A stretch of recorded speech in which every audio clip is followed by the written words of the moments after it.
A gloriously beautiful natural landscape, dotted with stunning mansions, imposing palaces and silent castle ruins. Sintra is considered the best day trip from Lisbon. Yet, is one day enough to take in all this magic?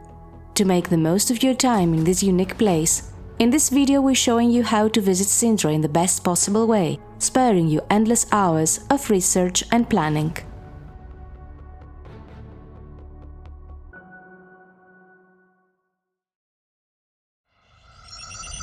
Sintra is located in the heart of the Serra de Sintra mountains. Back in the day, it was a very popular summer resort for the Portuguese nobility. That explains why there are so many beautiful palaces and mansions there, all fine examples of 19th century Romanticist architecture. Apart from these famous palaces though, the town of Sintra is worth exploring in its own right. And the same goes for the surrounding countryside and the dramatic coastline that's nearby. Therefore, don't expect to see everything that Sintra has to offer on the same day trip from Lisbon. To do that, you would need a multi-day trip. You would either need to spend a couple of nights in Sintra or plan 2 separate day trips from Lisbon to Sintra, just like we did. In the video you're about to watch, we are showing you 2 different day trips from Lisbon to Sintra.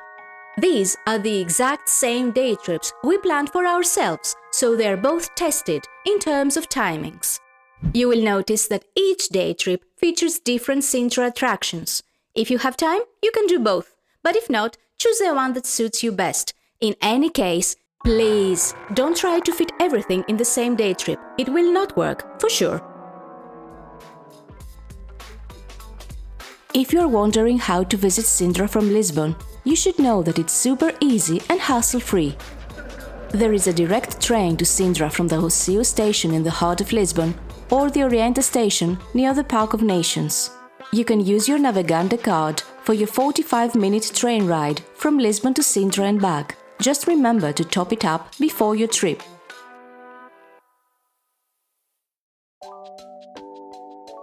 Probably the most famous of all Sintra attractions is the breathtaking Pena Palace, and this is where this day trip starts. The best way to get to the uphill Pena Palace is to grab an Uber from the train station. Don't be tempted by the well-advertised 434 sightseeing bus or the hop-on hop-off one. You won't be needing any of those today. The Pena Palace and Park is probably the most popular place to visit in Sintra. This is why you have to buy your entry tickets in advance and make sure you're on time for your allocated time slot. If you miss the latter, you won't be allowed to enter the palace. You can buy your Pena Palace tickets by clicking on the relevant link in the description below. Your tickets grant you access not only to the Pena Palace but also to the entire Pena Park. Yet, bear in mind that your time slot is only for the interior of the palace. You can enter the park anytime you want before that. However, keep in mind that from the park entrance to the actual palace, it's a 15-minute uphill walk. Also, no matter the timed tickets, there will be queues to enter the palace anyway.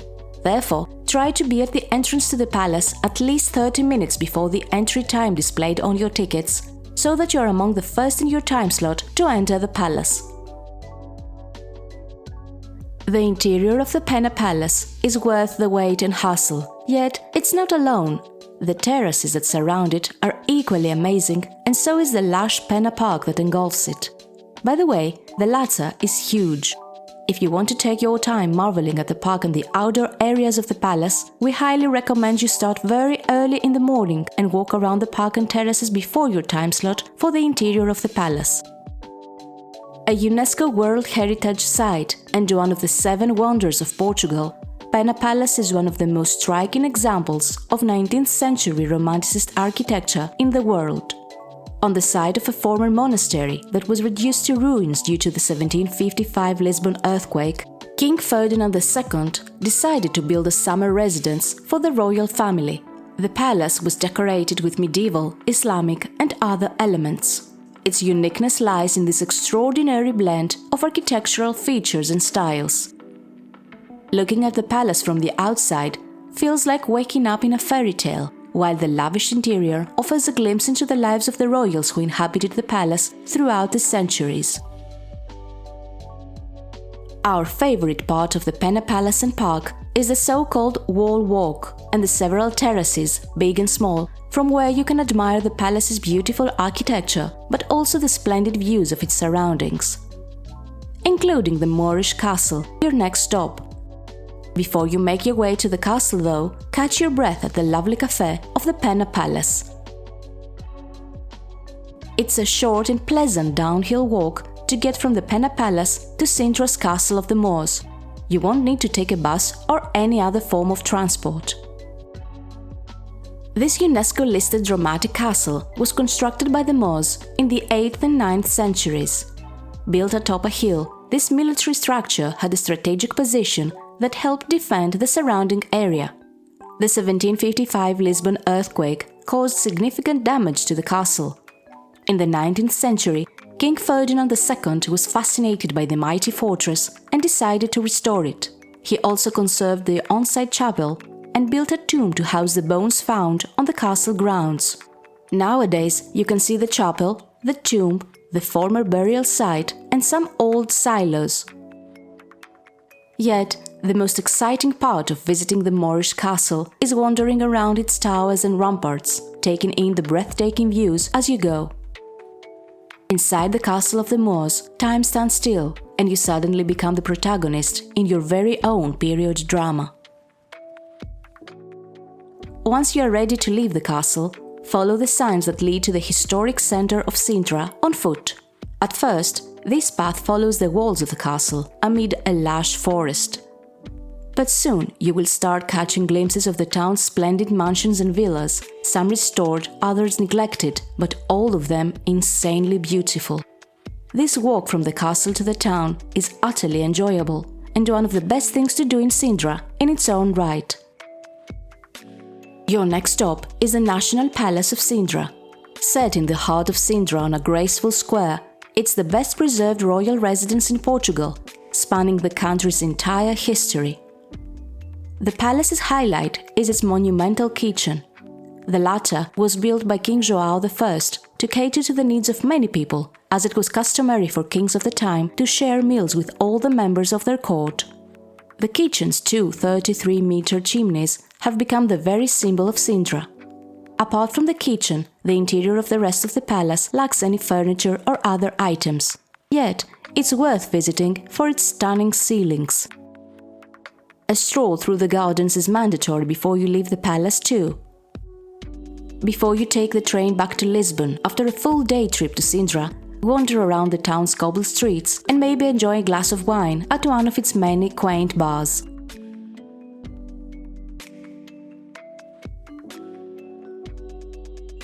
As you saw, our first day trip suggestion included a lot of walking from one place of interest to the next.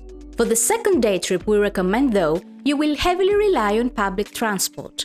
By public transport, we don't mean the 434 shuttle bus, but the actual yellow public bus number 1253 that goes to all points of interest on this second day trip, including Cabo da Roca. On this bus, you can use your Navegante card, so don't forget to top it up with some extra money before you leave Lisbon for Sintra. The bus stop is right outside the Sintra train station. Once you get to Sintra, jump on the bus and get off at the Quinta da Regaleira bus stop. From the bus stop to the actual entry to the attraction, it's a short uphill walk. Once there, you will understand that this is one of the most popular Sintra attractions. Therefore, it makes sense to book your tickets in advance. To do so, you can click on the link in the description below. Quinta is the Portuguese word for an estate, especially one with historic mansions or palaces within its grounds. In 1892, Quinta da Regaleira was acquired by Carvalho Monteiro, a wealthy businessman who dreamt of creating an enchanting place. He managed to do so with the help of Italian architect Luigi Manini, who turned the estate into a masterpiece of Gothic, Renaissance, Moorish, and other elements. It is said that Monteiro was a Freemason, and this ideology is reflected in the many simple and mystical features of Quinta da Regaleira. While there, you can stroll through the corridors of the ornate palace, wander around the park, climb up and down towers, admiring artificial lakes, tunnels, caves, and beautiful statues as you go. Doing so will give you the sense that you are walking in a dream. Yet the ultimate highlights await towards the edge of the estate. These are the two initiation wells. The latter are connected to the initiation rituals of the Knights Templar, a Catholic military order. The larger of the two wells is fascinating. With its 27-meter spiral staircase, it looks like an otherworldly inverted tower. Once at the bottom, a network of underground tunnels will lead you to a small waterfall, and the second, admittedly less impressive well, often called the Unfinished Well. When your visit to Quinta da Regaleira ends, head back to the bus stop and take bus number 1253 again. This time, get off at the Parque Monserrate stop to visit the glorious Monserrate Palace and its grounds. This estate has been entrancing intellectuals for centuries. Even Lord Byron couldn't resist its allure. In the 19th century, Francis Cook, a wealthy merchant, bought the estate and turned it into the magical world that it is today. The gorgeous palace is a superb expression of Romanticist architecture. Wandering around its bright corridors, marveling at its vaulted ceilings or stepping inside the kitchen take you back in time to when the Cook family spent their summer holidays there. Apart from the palace though, Monserrate Park is known for its tranquil lavish gardens where waterfalls, streams and rare plants compose a unique setting. Still mesmerized by the charm of the Monserrate Palace, catch bus 1253 again and head to your final stop for today. Cabo da Roca is the westernmost point of continental Europe, offering spectacular sunset vistas of the Atlantic Ocean. Once you get off the bus at Cabo da Roca, the first thing you will see is the beautiful lighthouse. In operation since 1772, it's one of the oldest lighthouses in Portugal. From there, walk to the stone monument that marks the westernmost point in mainland Europe with a verse by Luís de Camões, Portugal's national poet. Here, where the land ends and the sea begins. Walking to the left of the monument, you will catch epic seascapes with the Atlantic Ocean waves crashing on steep cliffs. Yet, if you are in the mood for a bit of actual hiking, head in the other direction, past the lighthouse, and start walking along the narrow paths that crisscross the green hills of Cabo da Roca. Pick your favorite spot and get ready for the sunset of a lifetime in what was once considered the very end of the world. As the day gives way to night, jump on bus 1253 to Sintra to take your train back to Lisbon. We are pretty sure that you now know how to visit Sintra to make the most of your time in this amazing place. If you have more time, we would recommend planning a separate day trip to Cascais, a charming seaside town with lovely promenades, beautiful architecture, and spectacular rock formations. If you have time for just one day trip from Lisbon to both Sintra and Cascais, this can also be done. In that case though, we would recommend opting for a guided day trip instead of figuring out the logistics on your own. We have included some of the best day trips to Sintra and Cascais in the description below.